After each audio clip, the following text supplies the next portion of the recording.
Vamos resolver umas questões aqui da nossa primeira parte sobre construção em aço. A primeira questão da UFAC diz o seguinte: analise as afirmativas abaixo e assinale a opção alternativa correta. 1. As formas mais usuais de metais ferrosos são o aço, o ferro fundido e o ferro forjado, sendo o aço atualmente o mais importante dos três. Sem dúvidas, correto. O aço e o ferro fundido são ligas de ferro mais carbono, com outros elementos de dois tipos: elementos residuais, decorrentes do processo de fabricação, como silício, manganês, fósforo e enxofre, e elementos adicionados, com o intuito de melhorar as características físicas e mecânicas do material, denominado elementos de liga. Então, elementos residuais e elementos de liga, além de ferro e carbono. Quando a questão menciona silício, manganês, fósforo, enxofre, geralmente você não vai ver uma banca te enganando nesse aspecto, porque ela não quer cobrar que você decore quais são os elementos residuais, entendeu? Então, via de regra, vai estar correto quando ela especifica quais são os elementos.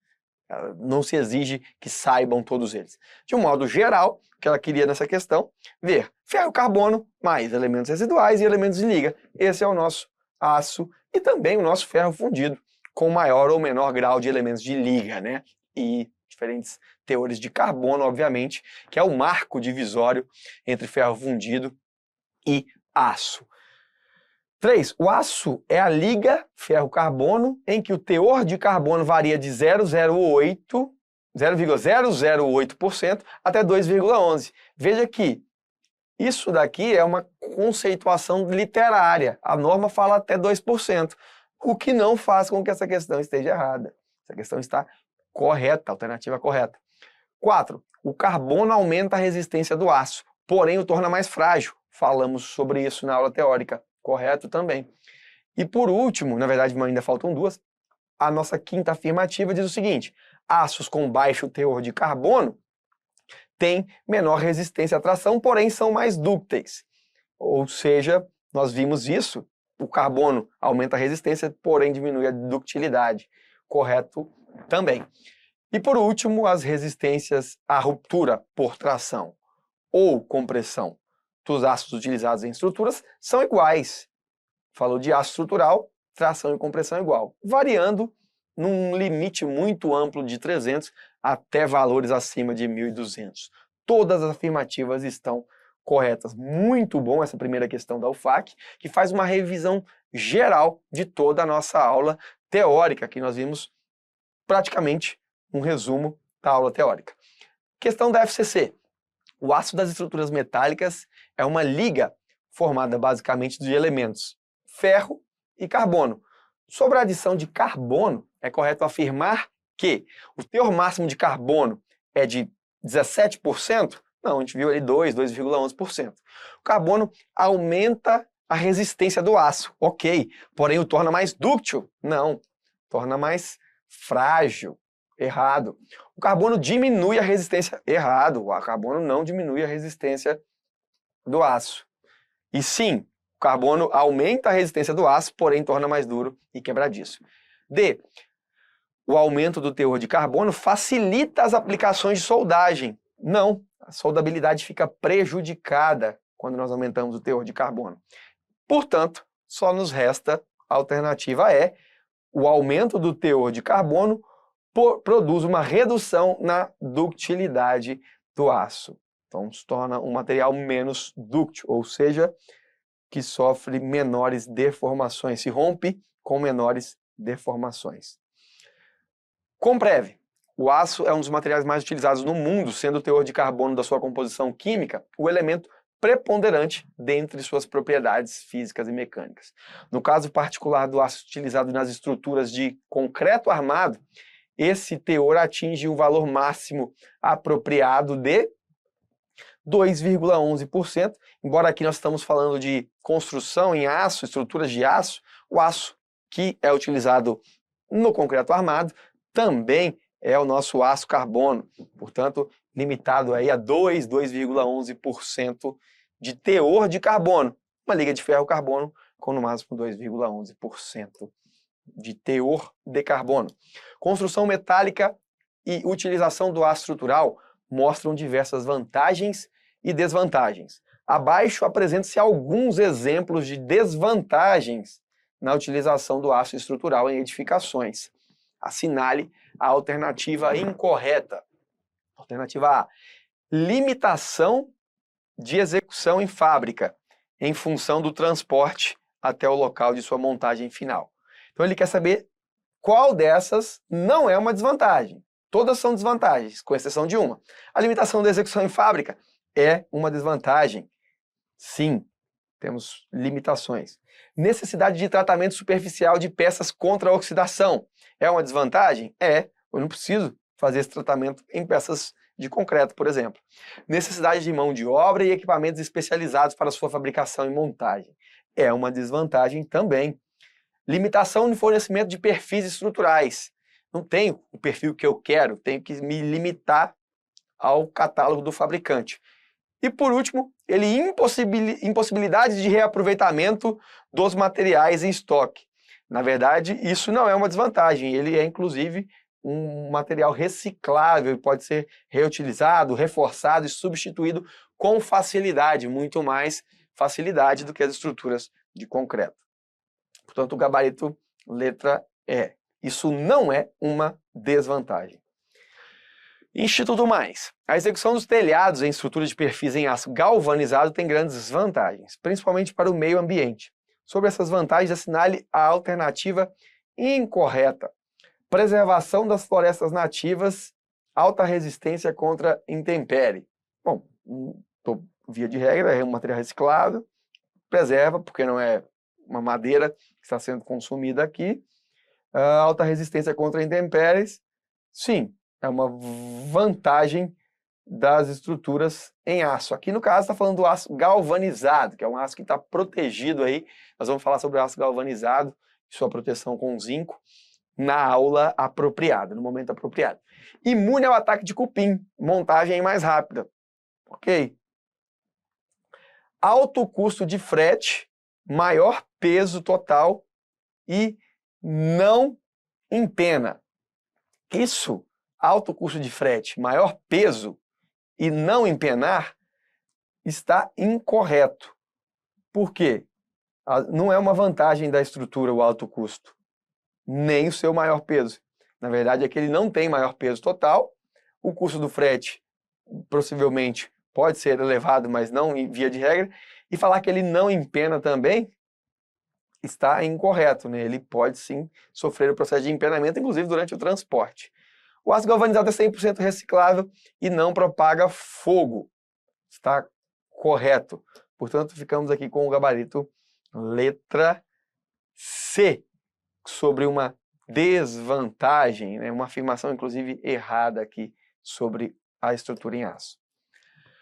O sistema construtivo em aço apresenta algumas vantagens significativas quando comparado ao sistema construtivo em concreto armado, de concreto armado.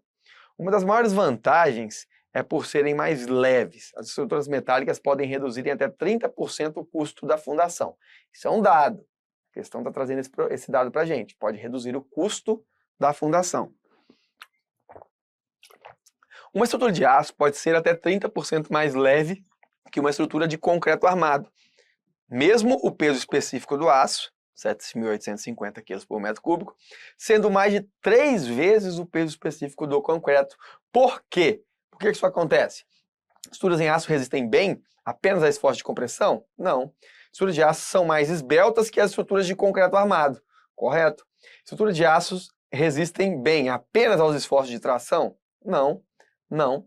E por último, estruturas de concreto armado têm aço e concreto em sua composição. Estruturas de concreto armado têm, de fato, aço e concreto na sua composição. Entretanto, não é isso que faz com que a construção em aço alivie o peso das fundações. O fato é que a vantagem reside no que diz a alternativa B. Estruturas em aço são mais esbeltas, por isso tornam a fundação um pouco menos carregada ou sobrecarregada. São vantagens da construção em estruturas metálicas. exceto. Então ele quer uma desvantagem. Muito cuidado com isso na hora da prova. Ele coloca a palavra exceto e a gente geralmente não vê ou coloca a palavra incorreto e a gente desconsidera. Atenção então. Alta resistência do aço em comparação a outros materiais.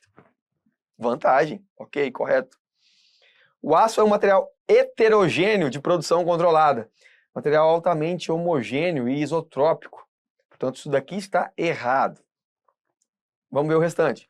Possibilidade de reaproveitamento do material, que não seja mais necessário à construção. Ok. Elementos das estruturas metálicas podem ser desmontados e substituídos com facilidade. Permitem ainda reforço, quando necessário. Correto. Estruturas são produzidas em fábricas por processos industrializados seriados, cujo efeito de escala favorece a menores prazos e custos. Falamos também sobre isso. Portanto, o gabarito aqui, letra B. Dando continuidade, são vantagens do uso de estrutura metálica, exceto facilmente reparadas, modificadas ou reforçadas, vantagem. Precisão dimensional e garantia de qualidade, vantagem. Organização de canteiro, a estrutura toda produzida em fábrica e apenas montada na obra num processo racional, sem desperdício ou com pouco desperdício de material e espaço. Correto. Por último, a estrutura metálica tem um custo mais baixo do que a estrutura em concreto. Olha isso daqui. Isso daqui está deixando claro que a estrutura metálica tem um custo, na verdade, mais alto do que a estrutura de concreto. O custo da estrutura metálica é mais alto que o custo da estrutura em concreto. Falamos sobre isso. Ele é mais alto. Agora, a solução em estrutura metálica pode se tornar mais barata por conta de aliviar fundações e acelerar o cronograma de execução de obras. Então, analisando estruturalmente, estrutura de aço mais cara que concreto, sim, mas a solução em aço pode ser mais barata, tudo depende de uma análise, né, financeira. CESP-SEBRASP, a respeito da fiscalização das características do projeto e execução de estruturas metálicas, julgue os próximos itens. Em estruturas metálicas, devido ao baixo peso em relação à estrutura de concreto armado, não se aplicam contraflechas em vigas ou treliças. Nós aplicamos contraflecha em estruturas de concreto e podemos aplicar, e inclusive é mais fácil de aplicar contraflecha em estruturas de aço. Então falar que, devido ao seu baixo peso, eu não aplico contraflecha é uma grande mentira. Inclusive, devemos indicar, caso necessário, no projeto, todas as contraflechas que forem adotadas e precisarão ser inseridas ali nas vigas, treliçadas nas vigas, enfim, estrutura de aço. Julgue o item relativo ao projeto de execução de edificações. Em projetos de construções de estrutura metálica, é importante o estudo das condições em que os aços se tornam frágeis, pois materiais frágeis rompem-se bruscamente sem sinais prévios. Nós falamos que o aço ele é um material dúctil. De fato, ele é à temperatura ambiente, nas condições usuais das estruturas. Acontece que em condições extremamente frias, baixas, o aço ele pode se tornar frágil. E essa fragilidade deve, neste caso, ser considerada se for o caso do ambiente. Então, existem sim condições em que os aços se tornam frágeis. E eu preciso, claro, levar em consideração, é importante estudá-las. Embora seja, via de regra, a temperatura ambiente, um material dúctil. Questão da FAO. A ABNT 8800 fornece parâmetros quanto à utilização de estrutura de aço. Um tipo de aço comumente utilizado é o aço carbono ASTM A36. Lembre-se, análogo ao nosso MR250. Com a especificação disposta na norma. Para fins de cálculo estrutural em aço, é necessário saber a tensão de escoamento e a tensão de ruptura do aço que será utilizado nos cálculos. Qual a tensão de ruptura do aço carbono ASTM A36 de acordo com a norma? De ruptura, eu sei que o FY dele é mais ou menos 250 MPa. Se você lembrar, e a tabela está aqui para nos ajudar, o ASTM A36 tem aqui sua ruptura variando de 400 a 550 MPa de resistência de ruptura, de resistência última. Para finalizarmos, questão da COPESE. Sobre as propriedades mecânicas do aço, analise a afirmativa a seguir. Com o aumento do teor de carbono, o aço apresenta maior resistência e comportamento mais dúctil. Não, comportamento mais frágil. Falso. Até certo valor de tensão, o aço segue a lei de Hooke. Essa tensão chama-se limite de proporcionalidade. Para tensões abaixo desse limite, o aço apresenta comportamento elástico linear. Maravilha, a gente vai ver isso quando falarmos de propriedades mecânicas dos principais ensaios do aço. Em um ensaio de tração simples, é o principal, inclusive, ensaio nas estruturas, nas peças de aço, o diagrama tensão-deformação convencional do aço, olha isso, convencional, considerando a área da seção transversal e o comprimento iniciais do corpo de prova, apresenta, a partir da região de escoamento, um aumento de tensão seguida de uma redução até atingir a ruptura. Essa questão não ficou muito clara. O que ele quis dizer? Diagrama tensão-deformação, ele diz alguma coisa sobre, depois do escoamento, aumentar a tensão até que se atinja a tensão última, e aí seguida de uma redução até a tensão de ruptura de fato. A banca deu como correto, vamos ver, porque não fica tão claro. É óbvio que depois do desenho ficou mais claro que está correto. A ABNT 8800 de 2018 permite que sejam utilizados para perfis, barras e chapas somente aços estruturais com resistência ao escoamento mínima de 450 MPa. Aí nós vimos que é a resistência máxima de 450 MPa. E a relação entre a resistência à ruptura e ao escoamento inferior a 1,18. Na verdade, não é nem 1,18 MPa. É a FU, é a sua relação entre a resistência última e a resistência ao escoamento, tem que ser maior ou igual a 1,18. Portanto, também está errado, não é 1,18 MPa. Portanto, aqui 2 e 3, FVVF. Gabarito, letra C. Não acabamos, achei que teríamos acabado. Ainda falta mais algumas questões. Ao se especificar o aço a ser empregado numa estrutura metálica como MR250, média resistência, norma brasileira, está se considerando que o mesmo terá FY de 250 MPa. Já vimos, tensão de escoamento igual a 250 MPa. O aço MR250 utilizado no Brasil em perfis laminados para uso estrutural é caracterizado pelo limite de escoamento do aço à tensão normal e resistência à ruptura do aço à tração, respectivamente, em MPa, 250 e 400. A gente finaliza, então, com essa tabelinha. ASTM A36 e aço MR250, 250 MPa de resistência ao escoamento, limite de escoamento, na verdade, e resistência última aqui de 400 a 550 MPa. Assim a gente finaliza esse bloco de resolução de questões. Espero que tenha aprendido e espero que eu tenha ajudado vocês neste assunto. Bola para frente.